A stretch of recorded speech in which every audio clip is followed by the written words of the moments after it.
Which of the following measures cannot form a triangle? కింది కొలతలతో ఏది త్రిభుజాన్ని ఏర్పరచదు. Cannot form a triangle. అసలు ట్రయాంగిల్ ఫామ్ కావాలంటే ఏం చేయాలి, ఏం ఉండాలి అంటే, ఒక త్రిభుజంలో 3 భుజాలు ఉంటాయి. ఈ 3 భుజాల్లో ఏ రెండు భుజాలు కలిపినా కూడా మూడో భుజం కంటే ఎక్కువగా ఉండాలి. ఏ రెండు భుజాలను కూడినా కానీ మూడో భుజంకి కంటే ఎక్కువగా ఉండాలి. అలా చూస్తే ఇది 7, 8, 9. ఈ 7, 8 కలిపితే 15 అవుతుంది. ఈ 15 9 కంటే ఎక్కువ కాబట్టి ఇది త్రిభుజాన్ని ఏర్పరుస్తుంది. 8, 8, 8. ఇక్కడ 8, ఇక్కడ 8, ఇక్కడ 8. ఈ 3 8లో ఈ 2 8 16 అవుతుంది. అంటే 16 8 కంటే ఎక్కువ కాబట్టి ఇది కూడా త్రిభుజాన్ని ఏర్పరుస్తుంది. ఇది కనుక చూస్తే 6, 8, 10. 6, 8 14 అవుతుంది.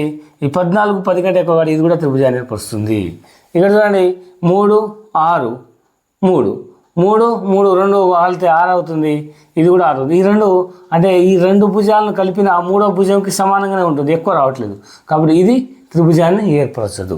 కాబట్టి ఆన్సర్ ఏమవుతుందంటే ఇది అవుతుంది. సో ఈ విధంగా మనం అంటే మనకు రూల్ ఏం తెలవాలి, త్రిభుజాలు అంటే భుజాల యొక్క కొలతలు ఎంత ఉండాలి అంటే 3 భుజాల్లో ఏ 2 భుజాల కొలతలను కలిపినా కానీ మూడో భుజం కంటే ఎక్కువగా ఉండాలి. తక్కువగా ఉన్నా ఏర్పరచదు, సమానంగా ఉన్నా ఏర్పరచదు. ఎక్కువగా ఉంటే మాత్రమే ఏర్పరుస్తుంది. ఇది మాత్రం గుర్తుపెట్టుకోవాలి.